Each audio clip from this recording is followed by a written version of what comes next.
Dick Powell as Richard Diamond, private detective.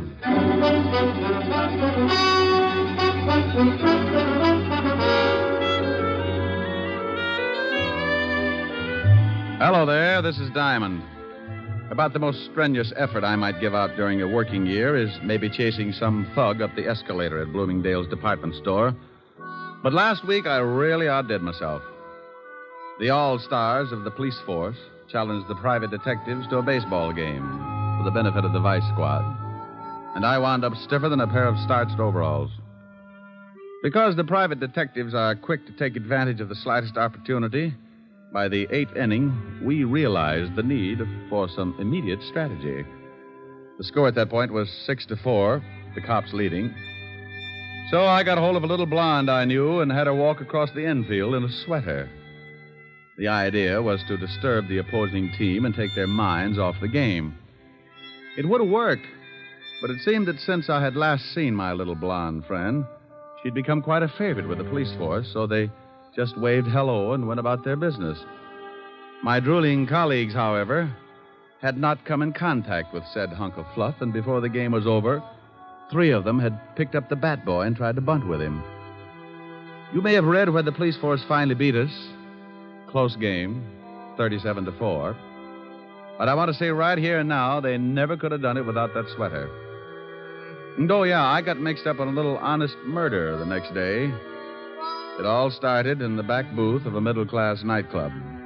A couple of people were busy trying to think up the fastest way to make a homicide billiard. Oh, that's the 3-cushion variety. Killing to frame up to the electric chair. Leon, are you sure this will work? You want to get rid of that old man of yours, don't you? You know I do. Well, I got a wife that I want to dump, too. This letter from her is going to fix it so we both end up very unmarried. Are you sure they'll blame it on Martin? Sure, I'm sure. When they find him with this letter and his own gun and the dead body of my dear little wife, they'll slap him in the chair so fast he won't know what happened. Who's going to find him with the body? That's your job, baby. I'll get the letter to your husband, and you swipe his gun and get it to me. And you go get yourself a private detective and tell the shamus that you suspect your husband of running around with another girl. You and the shamus tail your husband. I'll have it timed so you catch him with the goods right after the killing. Well, all right. I hope it works. It will if you want it to, baby. I want it to. Because I want you. Yeah. Yeah, and all that nice money your husband's going to leave you. Leon. Come here, June. Yeah.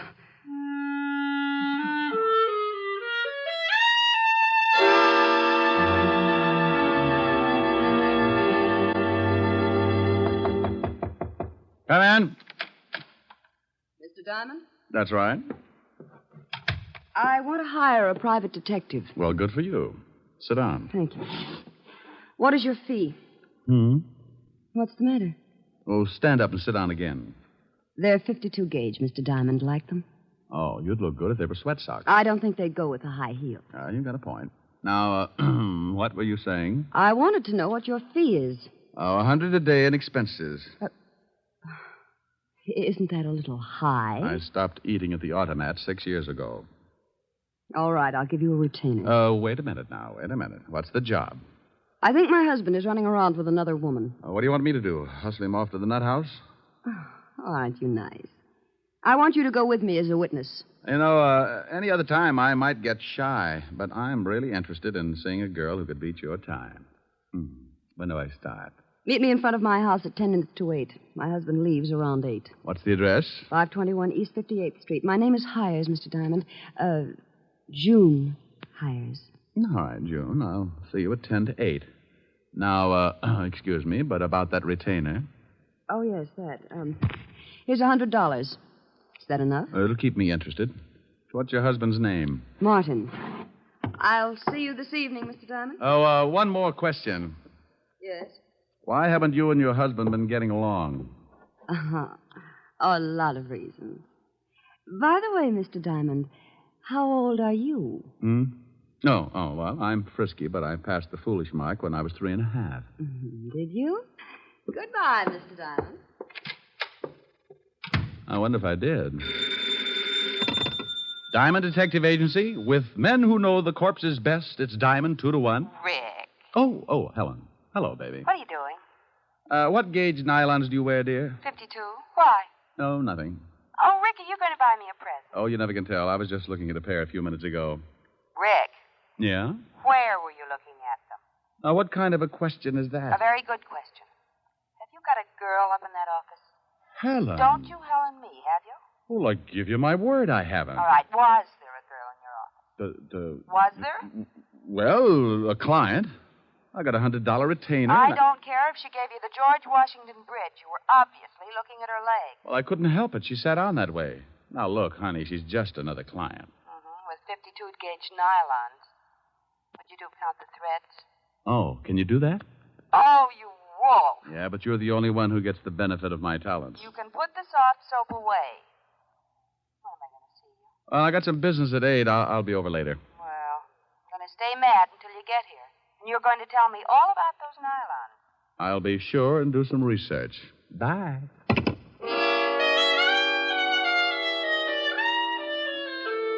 Well, there you are. You sit around and wait for a meal ticket to come in, and just because it happens to be fitted with curves, your best girl digs up the green-eyed monster. I don't know why gals get sore at a guy just because they catch him panting a little. After all, it's hot in New York. I spent the rest of the afternoon trying to hit a big horsefly with a rubber band and some paper clips, and by 6 o'clock we shook hands and called it a draw. I closed the office and went home. I got into some clean clothes and grabbed a bite to eat at the corner drugstore. At 10 minutes to 8, I was sitting in June Hyer's car, parked across the street from her front door. Mr. Diamond, how did you ever get to be a private detective? Mrs. Hyer, how did you ever get to be a housewife? You think things up in a hurry, don't you? Only when I got competition. You like competition? Yeah, up to a point. After that, I get tired of the struggle. I feel like I was back in college, sitting in a parked car with a good-looking man. Your education must have been pretty tame. I haven't moved once. Well, I really started to study after I graduated. Oh, I bet you got straight A's. Must you top everything? I play around with a lot of trouble, Mrs. Hyer, and I've got to stay one step ahead of it. Do I look like trouble? When's your husband coming out of that house? Any minute now. You didn't answer my question. I'll tell you as soon as I see your husband. Well, how will that tell you? If he's wearing a beanie with a propeller on it, I'll know you've been giving him a lot of trouble. So I've been giving him trouble. Does that mean I'll do the same for somebody else? What's the difference, a husband or a private detective? They both got their names from a guy named Adam. Oh, look. A cab pulled up to the front door. Yeah, I see it. And here comes Martin. He's getting into the cab. Well, what do you know? What's the matter? No beanie. We both sat and watched while Martin Hyer got into the cab and it pulled away. Mrs. Hyer put her car in gear and we started the tail, keeping it a safe distance. He led us across town to a middle-class apartment house and we stopped the car and waited up the street. He's getting out and going into that building. Come on. Oh, what for? Shouldn't we let him get up there first and then... Look, baby. Do you know who this gal is? No, of course not. Well, then come on. I want to see what door he goes in. But, won't he see us? Honey, I don't tell you how to put your lipstick on. Now, don't tell me how to make like a bloodhound. Oh, the lobby is empty. Well, watch the elevator.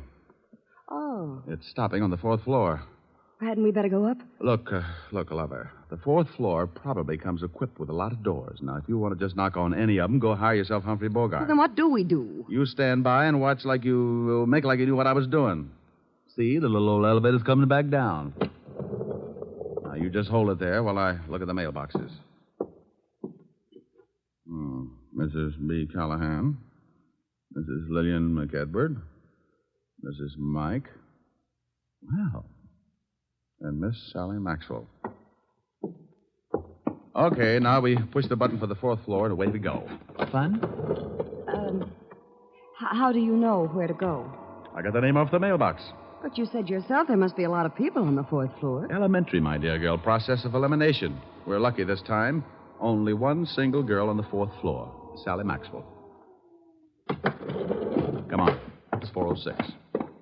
What if there'd been more than one single girl? So I make some new friends. Now stop asking questions and stick close. I'd love it.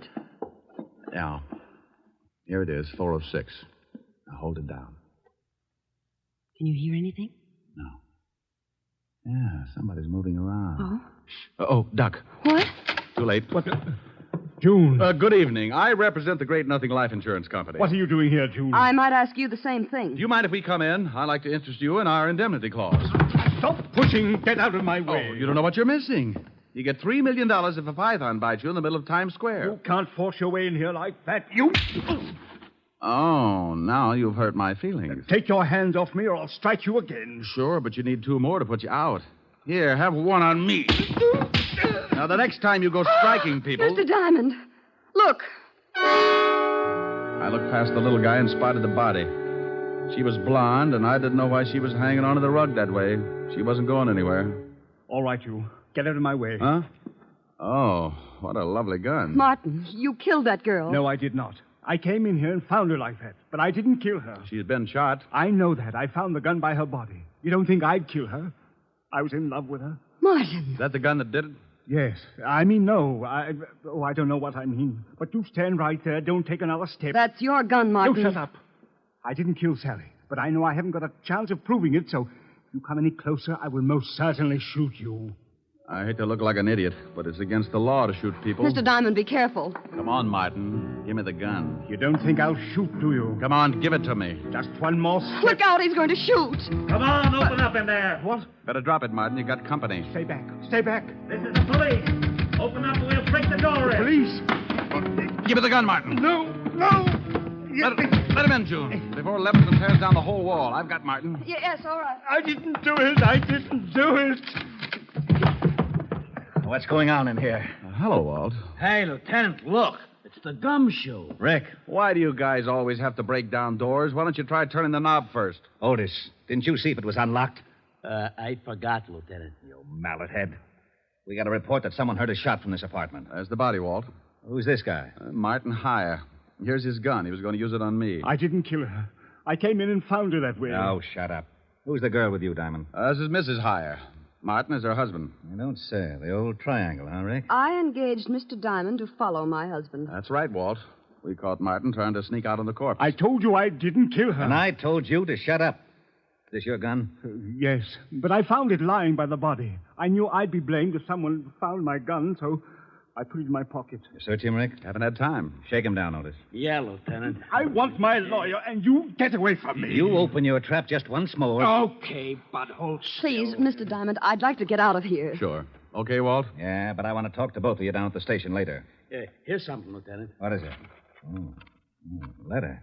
Are you coming, Mr. Diamond? You go on down. I'll be right with you. All right.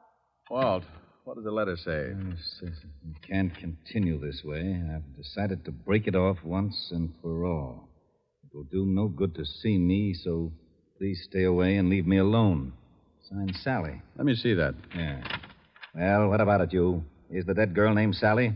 Yes. I don't know why she sent it. We're both in love. Sure. What were you going to do about your wife?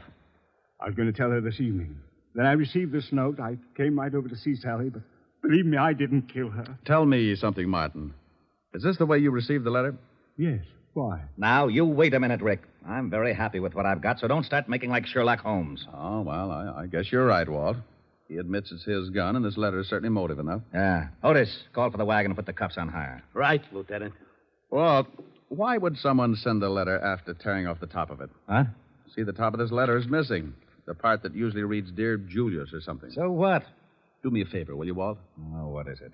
Give me 3 minutes and then have Otis fire a shot from this apartment. What? Is that all you can say? Have Otis fire a shot in about 3 minutes after I leave. I will not. The police department can't go around making like it was the 4th of July. You want to solve a murder, don't you? I have solved it. What more do I need? I got a suspect, the murder weapon, and a good motive. Walt, if you just killed someone and a guy caught you at it, what would you do? I'd knock him off, too. Well, I caught Hyer in the act, and he didn't pull the trigger. Well, you said yourself he was going to. But he didn't, and he took too much time thinking about it. Walt, I can't remember hearing a shot when I came in this building. So you didn't hear a shot. Maybe you couldn't. Well, that's what I want to find out. I was right behind Martin all the way up to this apartment, and I didn't hear a shot. Maybe he didn't kill her. That's right, I didn't. Please, I didn't kill her. You see, Walt? Oh, you always start something like this. Martin, did your girlfriend Sally have any enemies? No. At least she never told me about any. Now, where are you, brain trust? Just a little more sure of myself. First, Martin can't make up his mind about shooting me. Then he claims that the murdered girl didn't have any enemies. Does that sound like a killer trying to cover up? You've run into smart killers before. I'm surprised at you, Rick. I called the station, Lieutenant. I'm proud of you. Go on in the other room and shoot that cannon of yours off when I tell you. The what, Lieutenant? You heard me. Shoot it into a mattress, but don't muffle a shot. Okay. But not till I tell you. You might think it's fun and blow up the whole building. Thanks, Walt. What are you doing? Oh, just looking around this desk to see if I can find the top piece of this letter. Oh, Martin, are you sure that your girlfriend didn't know anyone who might want to kill her? She never said she was in danger. But you might ask her husband. Her husband? Oh, swell. Why didn't you say something about her husband before this? You didn't ask. Oh. Who is her husband? His name's Leon Fisk. The gambler? Yes. Oh. Bye, Walt. Now, you wait a minute. Have Otis start making like a Roman candle 3 minutes after I leave. What's that you've got in your hand? Huh? Well, it's a piece of stationery from the desk that matches the stationery this letter was written on. You can't take that letter. It's evidence. What is? That letter the murdered girl wrote to this guy. Well, how do you know she wrote it? Because this guy said so. Yes, but I'm not sure. It could be forged. See, Walt, maybe she didn't write it. Well, that's why I want it. The lab will be able to tell from other samples of her handwriting. Tell what, Walt? Who wrote that letter? Well, don't you know? Of course I don't know, but we found it on this guy and it's police evidence. Why? Why? Well, because it just is, that's all. Well, anybody could have written it. You could have written it, Martin. Yes, I guess I could. And send it to yourself? Why would I send it to myself, Lieutenant? You wouldn't. That's why it's important. You mean the letter itself or the fact that he couldn't have sent it to himself? Both reasons. Well, if he couldn't have sent it to himself, that eliminates him as a suspect. It does? He didn't do it. Did you, Martin? No. See, Walt? Now, wait a minute.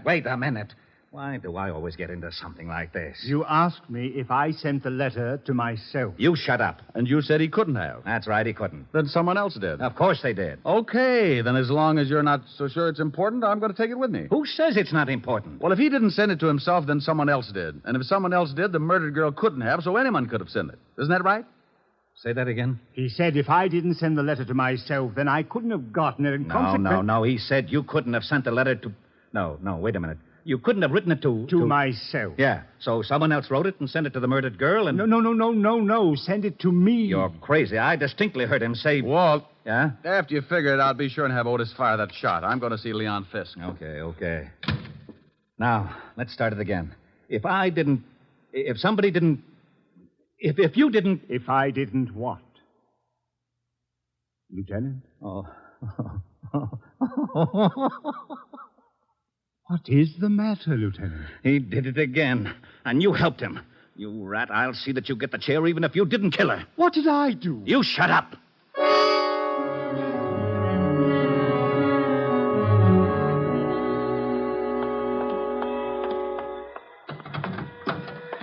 What took you so long? I had to get a merry-go-round started. Can I drop you somewhere? Just relax for a second. I've got to think something out. Well, I didn't ever think Martin could kill anyone. Yeah. What was that? Just a backfire. Look, drive me across town. I want to talk to a guy named Leon Fisk. Leon Fisk? Yeah, runs a nightclub with an iron claw in the back room. What's the address? 222 East 45th. I remember it because when I was on the force, I used to raid his place for exercise. Thinking of doing some gambling? That's the way it'll probably end up. Let's go. She drove me across town, and 10 minutes later, we pulled up in front of a low building with a flight of steps leading down to a basement door. A large sign over the door read Cellar Club. I got out and thanked June for the lift and watched her drive off. I went down the steps and through the door. Something I can do for you? Yeah, I'd like to see Leon Fisk. Maybe you don't want to see it. What's the name? Just tell him Diamond. Okay. You got a phone booth? Yeah, right over there. Thanks. I found the phone booth and went in. In my business, you work with hunches, and sometimes they pay off. I knew that the torn letter had to be sent to someone the dead girl was going to slough. I didn't think it was Hyer, so the next best prospect was her husband, Leon Fisk. I didn't have a thing to pin on him, but a good bluff can open a lot of doors. I took out the letter and copied the handwriting on the other piece of stationery. I wrote the name Leon at the top and then the words, "We can't continue," so they'd correspond with the first part of the original. Yeah? What was your right? What's it to you? You don't have to get sore. I just thought maybe you was getting a tip on the horses, and I sure could use a winner. The nags have been beating me to death. Oh, no tip. Okay, the boss will see you. That door right over there. Thanks.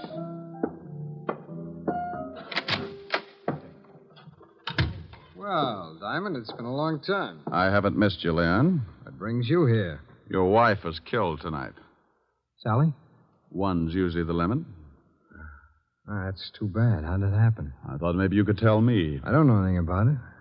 Ever see this letter before? Hey. What's the matter?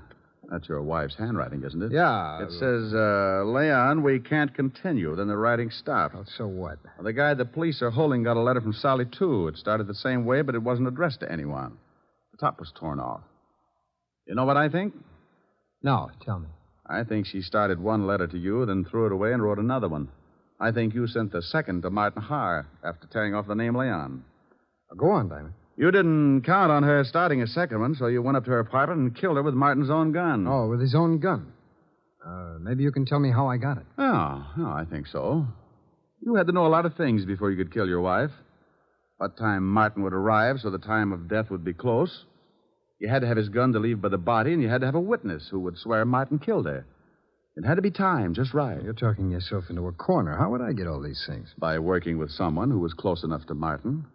Maybe like his wife. You're crazy. Am I? She just drove me to this place. So what? A lot of people know this place. She told me she didn't. So I gave her an address 8 doors down, but she pulled up right in your front of your door. Well, that could happen. It was too pat, Leon. Getting me to come to her place at 10 minutes to 8 and knowing her husband would leave close to 8. She had to know it because that letter was delivered just before I got there. Think you can prove it? You made one mistake. I didn't hear a shot when I got to your wife's apartment. I found out later that you could hear one all the way down in the street. Your wife was killed before Martin went into that building. Probably when you saw his cab pull up. Well, anyway, it's enough to hold you on, and I think we can prove later on that you've been seeing June Hyer. You're a pretty smart shamus, Diamond. Oh, you mean you admit it? Okay, baby, come on in. June, come on out of there. Leon, are you crazy? Well. I didn't know you kept your back room stocked with nylons, Leon. Yeah. I guess you two don't need any introductions. Why did you have to drag me into this? You heard what Diamond said. He knows all about it. You got the car out back? Yes, but what are we going to do with him? Diamond? Well, he's going swimming with a barrel of cement. Lieutenant Levinson wouldn't like that. He knows I came here. You're lying. Wait a minute, maybe he isn't. Diamond was upstairs with him for quite a while. Okay, so we'll have to hurry things up. Leon, you can't shoot him. Yeah. You should know it's not polite to point. I'm not going to knock him off here in the office. We'll take him in the car and do it later. No, Leon. What do you mean, no? It was your idea to kill your wife. I just helped get the gun. I'm not going to be along if you kill Diamond. You're going to be right with me, baby, because you're in this up to your pretty neck, and I need that car. I'm not going to do it. Oh, yes, you are. Oh, you and Diamond go swimming together. Leon. Give me that gun. Let me go. Come on, drop it. You go to the devil. June, come back here. I'm getting off. You got me into this mess. Come back here, you dirty little tramp. Don't you take that car. You're not going anywhere, Leon. You want to bet? I'll fix you, Diamond. He hit me with the butt of his gun, and I went down like the price of wheat in July. As I picked myself up, I watched him run for the back door. June, wait for me. You're not going to leave me here to take a rock. I got my gun out and stumbled over to the window and looked out just as the car started up. I spotted Leon with a gun in his hand. He looked mean enough to start shooting with it. He did.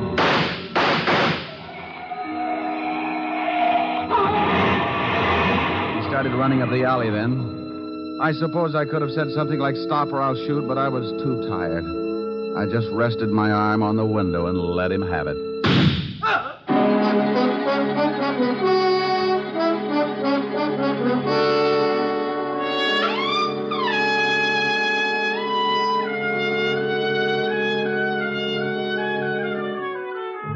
Well, Walt finally showed and cleaned things up. I was bleeding again, so I headed for 975 Park Avenue and my usual first aid station.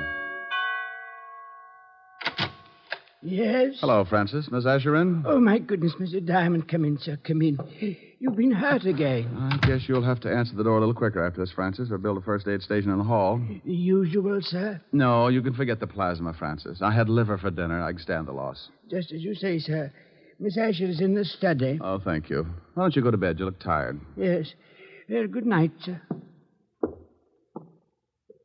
Boo. Oh, Rick. Yeah. Isn't it awful? Oh, what happened to your chin? Oh, I got it caught in a 38. Want me to go? Want you to go? Why? Well, I thought maybe my poor little face scared you. Oh, I like your poor little mussed-up face. Well, thanks, Sporty. How about some music? Oh, I'm too tired. Turn on the radio. All right. Now, let me look at that chin. Oh, that's soothing.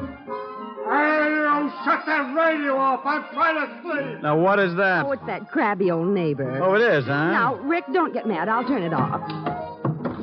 You want something, Max? Yeah, some sleep. Is that too much to ask? Well, stick your head in a closet. Now, look, Bud. You look. That radio wouldn't wake a 2-year-old. Well, just pretend I haven't stopped teething, wise guy.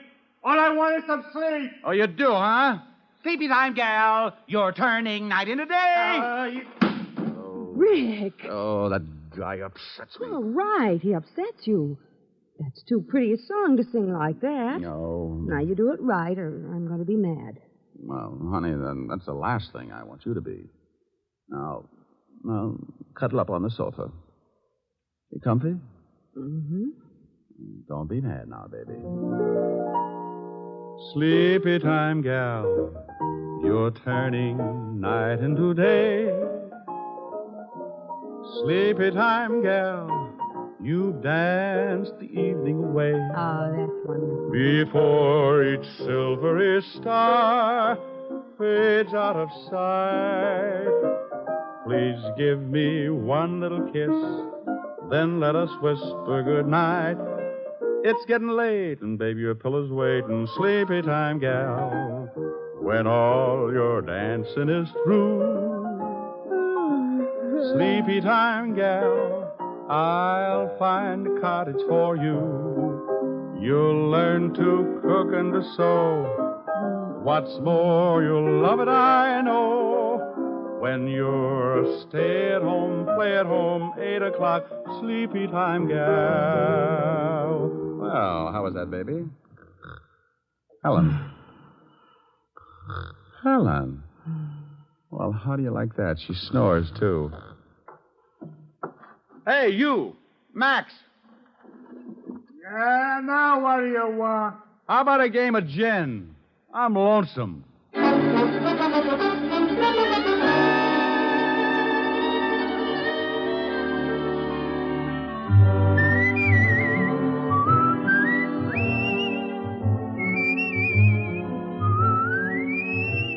You have just heard Richard Diamond, Private Detective, starring Dick Powell. Helen was played by Virginia Gregg, Lieutenant Levinson by Ed Begley. Also in our cast were Wilms Herbert, Jay Novello, Joan Banks, and Stacey Harris. Music was under the direction of Frank Worth. Richard Diamond is written by Blake Edwards and directed by William P. Rousseau. Dick Powell soon will be seen in the screen version of the best-selling novel, Mrs. Mike. Now, this is Eddie King inviting you to be with us again at the same time next week, when we will again bring you Dick Powell as Richard Diamond, Private Detective.